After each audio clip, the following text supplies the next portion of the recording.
Amis téléspectateurs, bonjour et bienvenue à Midi d'Afrique. Nous vous disons encore combien nous sommes heureux de vous servir puisque vous témoignez de votre fidélité à cette chaîne. Et c'est un grand plaisir pour moi encore aujourd'hui de vous servir pour ce dernier jour du mois de juillet qui va certainement laisser place au mois d'août. Et nous sommes très heureux encore aujourd'hui de discuter avec vous, d'échanger, de parler d'un thème assez évocateur. Il s'agit des deux dimensions de la manifestation de l'onction de Dieu.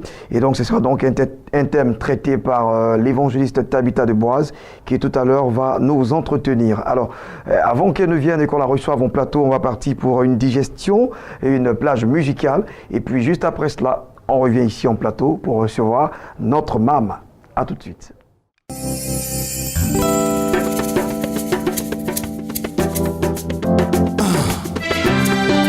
Je bénirai l'Éternel.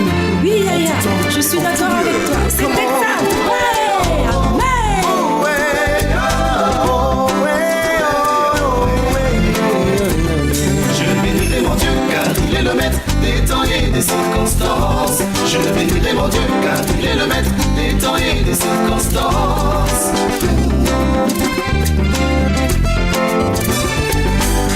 Sa parole déclare à chaque circonstance bénis-le.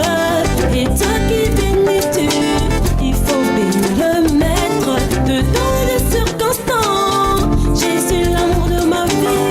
Oh, bénis-le toi mon frère, bénis-le toi ma soeur. Tu as raison, Renetta. Bénis-le autant que tu peux.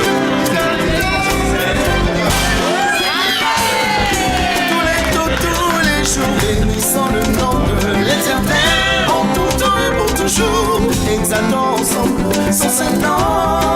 Yeah, yeah. Mon ami, n'hésite pas, bénis-le, car il est digne d'être loué. Car il est le maître des temps et des circonstances. Je bénirai mon Dieu car il est le maître des temps et des circonstances. Adamamo Bakoboya, Bissosé Mbambana. Je bénirai mon Dieu car il est le maître des temps et des circonstances. Je bénirai mon Dieu car il est le maître des temps et des circonstances. Mon amour, mes amis. Moi je louerai l'Éternel de tout mon cœur. Je raconterai ses merveilles. J'avais mis en lui toute mon esprit.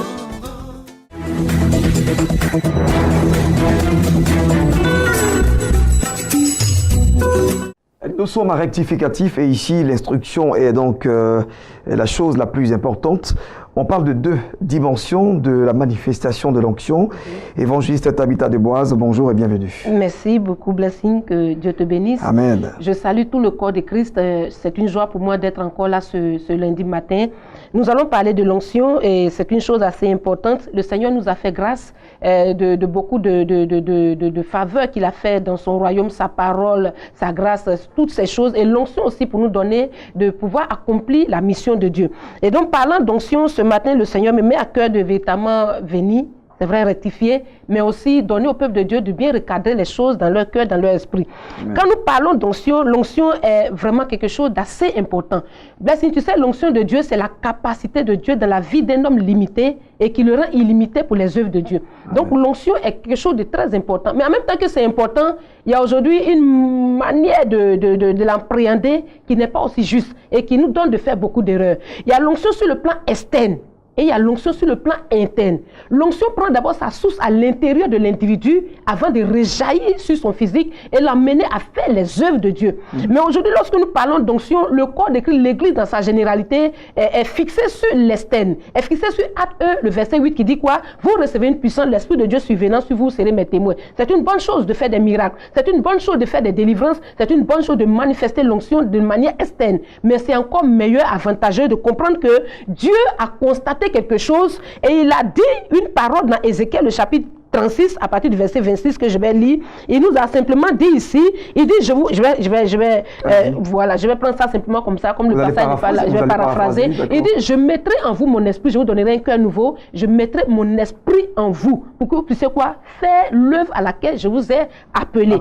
Et donc pourquoi? Parce que le constat est parti de certains échecs quand même. Il faut dire que ceux de l'ancienne alliance, quand nous prenons Moïse, quand nous prenons Élie, c'est des gens qui ont manifesté l'onction de manière farouche. C'est des gens qui ont manifesté, en tout cas, la grâce de Dieu, l'onction de Dieu de manière extraordinaire. Mais quand nous regardons toute leur vie, et à venir jusqu'à Hébreux, le chapitre 11, qui fait un bilan, on voit qu'il y a eu de l'échec.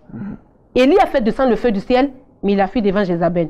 On a vu Moïse, lorsqu'il est dans une dimension de l'onction, on ne peut pas le fixer. Mais lorsque l'onction descend, c'est un homme colérique, un homme impulsif, un homme qui même, je dis, s'il n'était pas rectifié par, recadré par Dieu, il n'allait pas entrer dans le paradis de Dieu. Donc l'onction dans l'Ancien Testament était de manière externe. L'onction venait sur eux et il manifestait son onction-là. Et donc Dieu, au vu de ce bilan-là, établit un air nouveau, un temps nouveau, et qu'il annonce ici dans Ézéchiel 36, il dit maintenant, l'onction sera plus de manière extérieure sur vous. C'est-à-dire que le temps où c'est Emmanuel, Dieu avec nous, ce temps-là donne cette place à une autre dimension où maintenant ce n'est plus avec nous, sur nous, mais il prend racine en nous. Et c'est ce temps-là qu'il annonce. Il dit, je vous donnerai non seulement d'abord un cœur nouveau, mais je mettrai mon esprit en vous. Donc ce matin, la dimension de l'onction en nous est une dimension que nous devons vraiment, caresser, une dimension que nous devons vraiment aimer. Pourquoi? Parce que si l'onction prend sa source en toi, si l'onction a travaillé en toi avant de rejaillir sur toi, l'œuvre que tu vas établir sera une œuvre stable.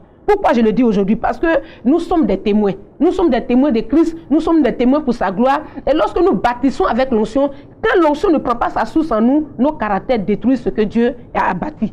Nos impulsivités, c'est-à-dire que ce qui n'a pas été bâti en nous. Et donc l'onction interne bâtit notre homme intérieur. L'onction interne, à travers Ézéchiel 36, là, il dit, je vous donnerai mon esprit. Mon esprit va loger en vous. Ceux de l'Ancien Testament n'avaient pas l'esprit de Dieu logé en eux. Le Saint-Esprit n'était pas encore manifesté, logé en eux. Dans la nouvelle alliance, à travers Christ ressuscité, l'onction de Dieu vient loger en nous. Et lorsqu'il est logé en nous, Dieu travaille ton caractère, il travaille tout ce qui est à l'intérieur de toi. Blessing, je vais te parler de qu'est-ce qu'un bon prédicateur. Parce que quand nous parlons d'onction, c'est nous les prédicateurs qui aimons l'onction et qui voulons l'onction. Le bon prédicateur, ce n'est pas celui qui récite les versets. Le bon prédicateur, ce n'est pas celui qui transpire beaucoup, ce n'est pas celui qui saute le plus, mais c'est celui qui prend ce qui est en lui et qui impacte les autres. Voilà. C'est ce qui est à l'intérieur de toi. C'est ce qui fait que Dieu dit que nous sommes des témoins. Le témoin, il est quoi? Il dit ce qui est en lui. Ce matin, si je te demande par exemple, Blessing, qu'est-ce que tu as mangé ce matin? Ça sera facile. Tu vas dire ce que tu as mangé parce que tu as mangé. Tu reconnais que tu as mangé et ça sera facile de le dire. Mais lorsque tu n'as rien mangé, tu ne peux pas le dire. Et donc, lorsque l'onction prend racine en toi, source en toi, ce que Dieu dépose en toi, lorsque tu as le micro, il est facile d'impacter l'autre à travers ce que tu as accumulé en toi. Donc voilà un peu ce matin ce que je voudrais vraiment dire si tu as une question. Et ce qu'on accumule, c'est quoi? C'est notre expérience avec le Seigneur que nous transmettons ou je ne sais pas comment je vais dire formuler ma phrase ici. Je veux dire, lorsque nous vivons la parole, lorsque la parole, l'onction et la parole sont deux choses qui sont ensemble. L'onction est produite par la parole. Et donc, lorsqu'on parle d'un bon prédicateur qui prend la parole, qui a ensémence la parole en lui, lorsqu'il est devant une personne, la parole qu'il a ensémencée en lui, d'abord, non seulement lui donne une expérience devant des situations, la parole lui donne d'avoir des réactions. Et donc, il a une expérience, il a un témoignage. Et lorsqu'il prend le micro, lorsqu'il parle, je prends par exemple le cas de quelqu'un qui vient parler de sémence, s'aimer l'argent. Mais lorsque lui, il aura expérimenté, l'onction interne aura permis qu'il expérimente, lorsqu'il donne, cela a de l'impact, cela a une force. Je suis en train de parler de ces choses. Pourquoi? Parce qu'aujourd'hui, lorsque l'onction n'est pas interne, on est un peu papier. Les gens qui vont prendre des messages sur Internet, ils chauffent ça pour venir donner parce qu'il n'y a rien à l'intérieur d'eux. Tu vois? Donc l'onction d'abord prend la dimension interne. La dimension interne est à chérir. La dimension interne est à vraiment aimer. Parce que nous sommes des témoins. Que tu sois un simple chrétien, tu es un témoin dans ton quartier. Lorsque ton homme intérieur n'a pas été bâti, on dit, oh, c'est un bon chrétien, c'est une bonne soeur en Christ. Mais demain, lorsqu'on te touche, il y a une autre nature en toi qui se manifeste et qui décourage. On dit, on pensait que, alors que, donc on est chrétien dans des entreprises, on est chrétien en affaires, on est chrétien, que ce soit partout, on est chrétien. On n'est pas chrétien seulement le dimanche. Il faut que l'onction interne te travaille pour que ton témoignage là puisse toujours dire qui est Christ, qui est Jésus.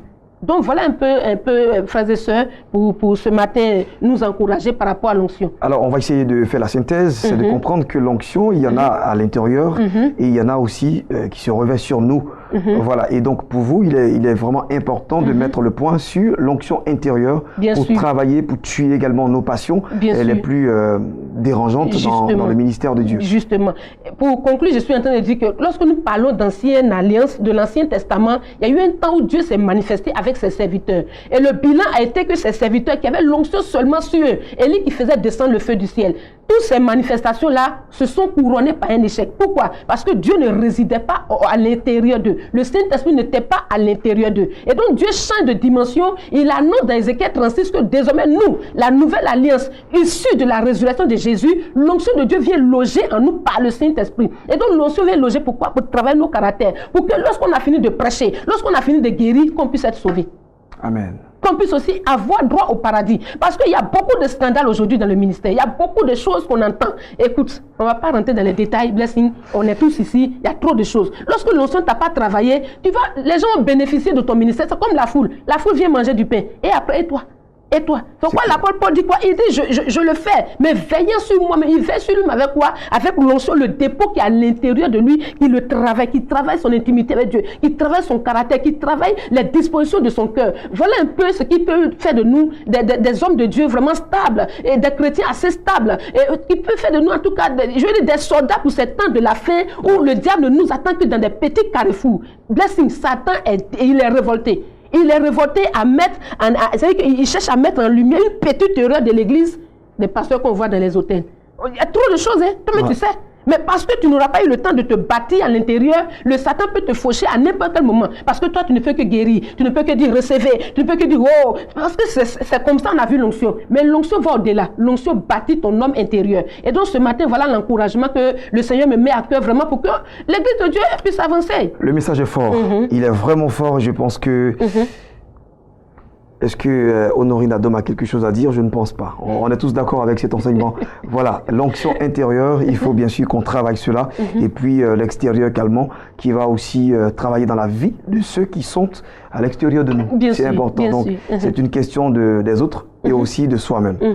Alors, on a un programme mensuel maintenant. Oui, un programme mensuel, mais il faut aussi dire que nous avons mis sur pied une équipe interdénominationnelle qu'on appelait l'armée du salut. Nous travaillons dans l'évangélisation et le réveil spirituel. Et donc, je veux dire, à quiconque veut adhérer cette armée-là, j'en suis, je veux dire, initiatrice. C'est une vision du Seigneur. Toute l'église de Dieu est invitée. Nous sommes des missionnaires, nous évangélisons dans les communes, nous avons des programmes. Tu peux adhérer, tu peux appeler le numéro qui veut s'afficher et que Dieu, en tout cas, bénisse ton adhésion au nom de Jésus. Merci, évangéliste Tabitha Desboises, d'être passé pour ce lundi. On va maintenant partir, sans transition aucune, pour l'espace Annonce. Voilà, après ce brillant enseignement qui a été donné donc par notre évangéliste Tabitha Desboises. J'espère que nous avons retenu l'essentiel de cet enseignement. Et nous sommes maintenant dans le cadre de l'espace Annonce et ici nous recevons nos différents annonceurs, on va dire nos différents invités. Le docteur Emmanuel Kouman de l'ISFC est avec nous. Bonjour et bienvenue. Bonjour.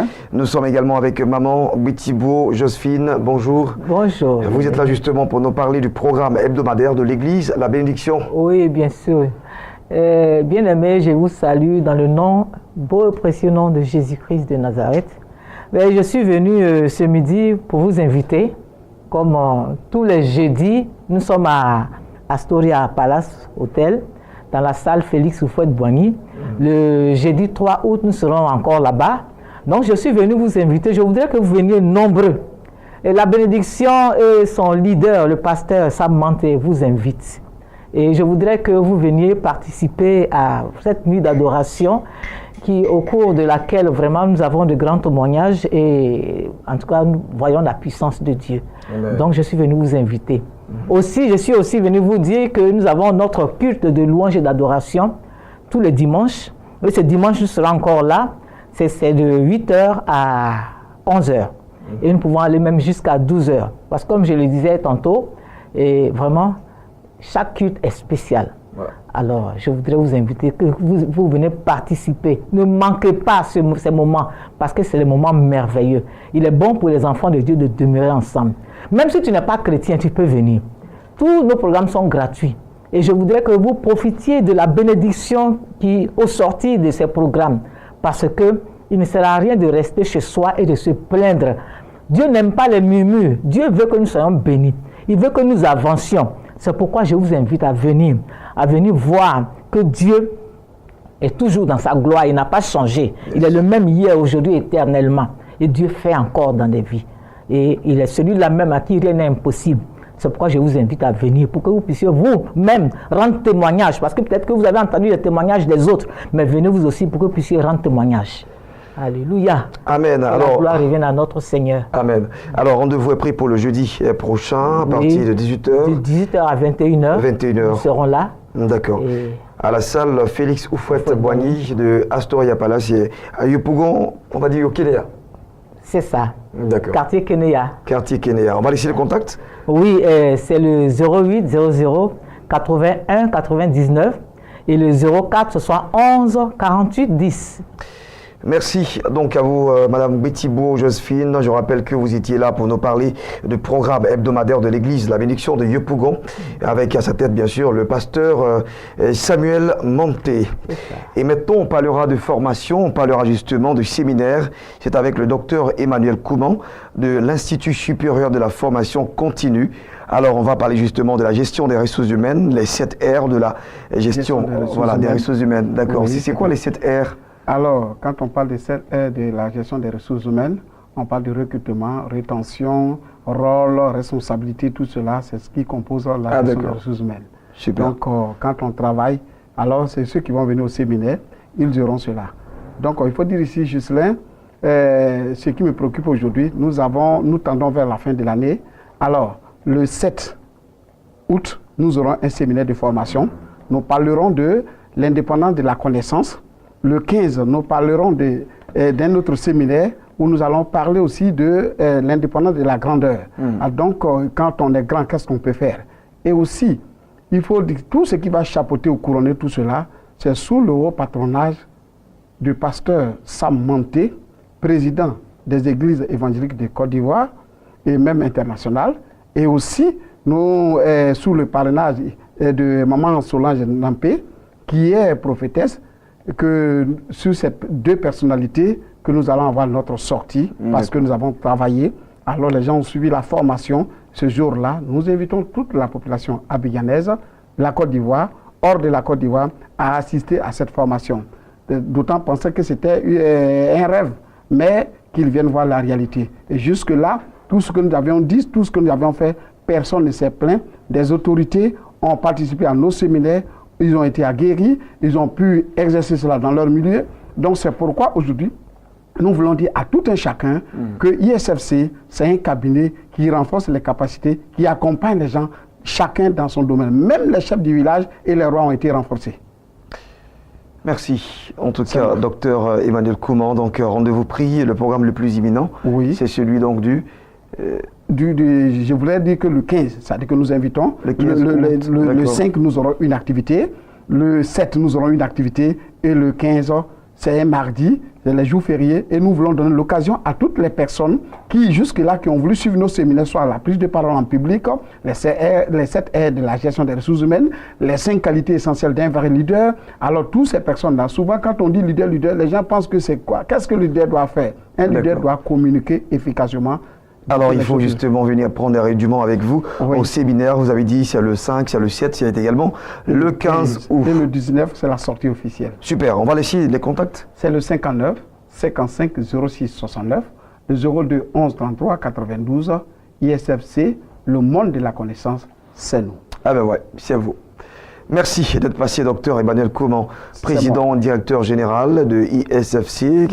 Vous faites un travail extrêmement formidable. On a pu avoir aussi votre auditeur qui est venu du Gabon. Je pense qu'il a fait un bon retour. Oui, certains sont venus. Il y a un qui est venu d'Assiofri. On a participé ici. Super. Ok. Merci à vous d'être passé. On va partir pour recevoir d'autres annonceurs. À tout de suite.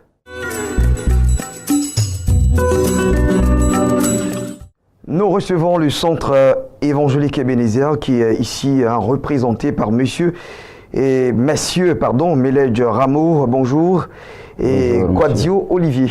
Bonjour, voilà, on va dire bienvenue à vous. Alors vous êtes là justement pour nous annoncer un programme que ce centre organise. Il s'agit d'un programme dénommé la dimension supérieure. Oui, effectivement, bien-aimé, bonjour. Le centre évangélique Ebenezer Temple Bethel d'Angré organise un programme dénommé la dimension supérieure. Quand nous parlons de dimension supérieure, certainement il y a une dimension inférieure.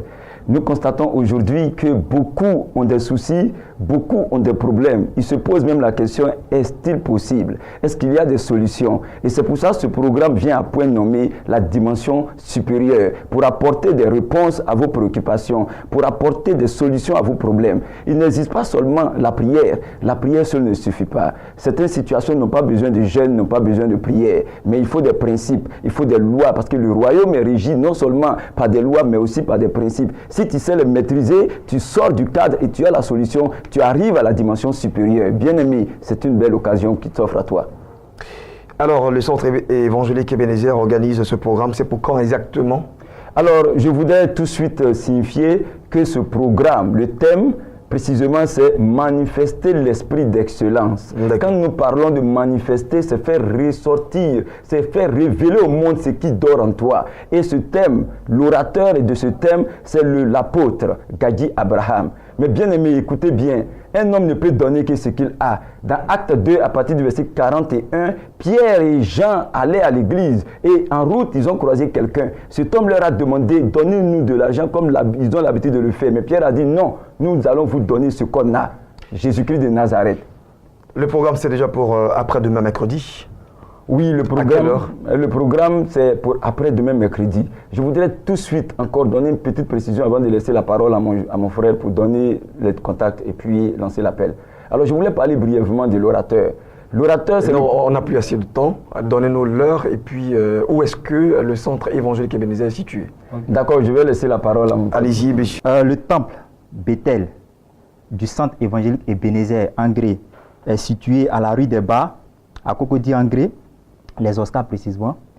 Le programme, c'est débute du 2 au 6 août 2017. Le mercredi 2 à 18h30 et prend fin à 21h30. Le vendredi, le même soir à 18h30 et finit à 21h30. Le dimanche spécialement, c'est à 7h30 pour finir à 10h30. Merci. Donc c'est à partir du mercredi 2 et ce jusqu'au 6. Jusqu'au 6. Jusqu'au 6, d'accord. Donc à 18h, on finit à 21h30. À 21h30. D'accord, c'est super.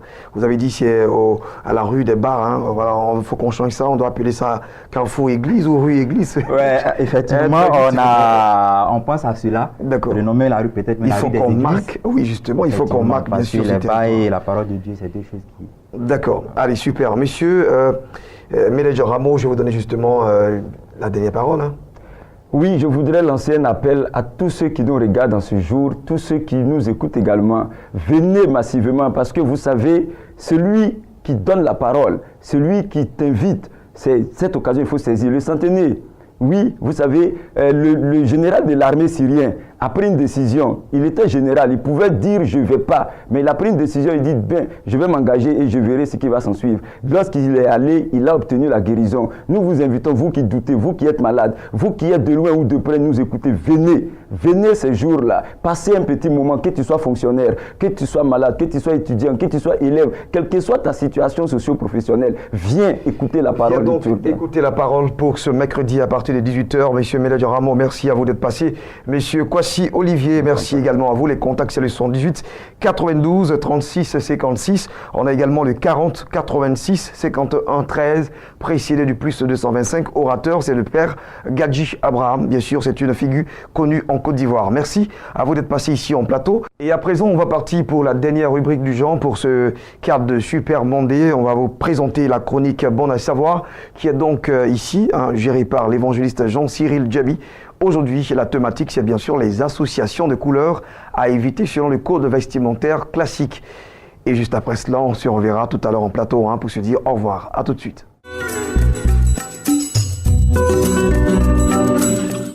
Shalom, shalom, chers amis fidèles de Béni TV. Pour vous qui êtes à table, bon appétit. Aujourd'hui, dans le cadre de notre chronique dénommée Bon à savoir, nous parlerons d'un thème qui est le suivant, les associations de couleurs à éviter selon les codes vestimentaires. De prime abord, notons que bien s'habiller, c'est savoir bien agencer les couleurs. Alors, quelles sont les associations de couleurs à éviter? 1. Il faut éviter de porter le violet et le jaune. Pas porter une tenue, c'est-à-dire un jaune en bas et un violet en haut. Ce sont des couleurs qui ne vont guère ensemble. Donc, il faut faire attention. 2. Le vert et le bleu. Le vert et le bleu ne vont pas ensemble. 3. Le rouge et le rose. Ce sont des mélanges de couleurs qu'il faut éviter de porter. Le bleu et le violet, c'est-à-dire le bleu marine et le violet. Il faut également éviter de porter cela. Lavande et parme. Il faut éviter également de mélanger cette association de couleurs. Alors, nous continuons toujours. Enfin, privilégiez toujours les couleurs les plus sombres en bas, les couleurs plus claires en haut. Évitez d'associer plus de 3 couleurs ensemble. N'oublions pas, trop de couleurs tue la couleur. C'était là quelques règles d'or à respecter pour un ensemble sans fausse note. D'ici là, portez-vous bien, chers amis fidèles de Béni TV, que la main du Seigneur soit sur vous.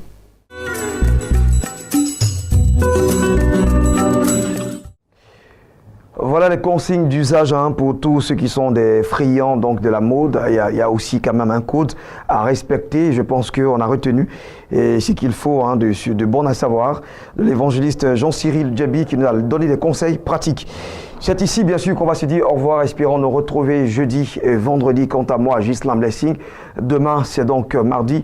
Vous serez avec Bénédicte Akon. Vivement que le mois d'août vous apporte faveur, santé, opportunité, beaucoup d'argent surtout, et que votre famille soit encore plus heureuse. Bonsoir depuis chez vous. Gardez la forme et surtout la foi.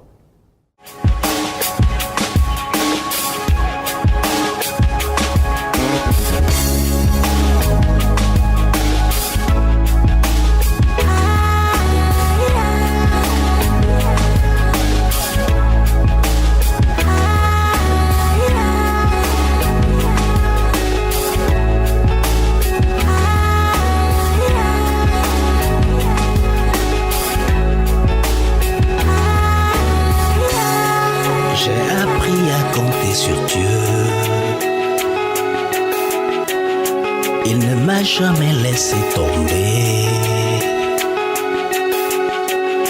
Il m'a dit vas-y tiens ma main, nous marcherons sur les eaux, nous atteindrons notre bord. Yeah, yeah, yeah. J'ai appris à compter sur Dieu. Yeah. Il ne m'a jamais laissé tomber.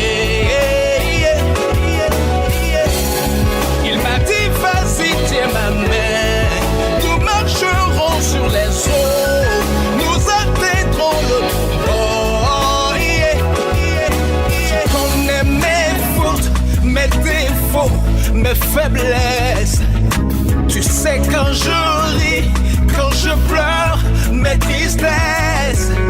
Ma voix étouffée, le succès me délaisse. Tu vois mes souffrances de toujours, mes détresses. Et tu m'as dit, viens dans ma demeure, nous relèverons les défis. Parti de rien pour posséder tout, de zéro pour être un héros.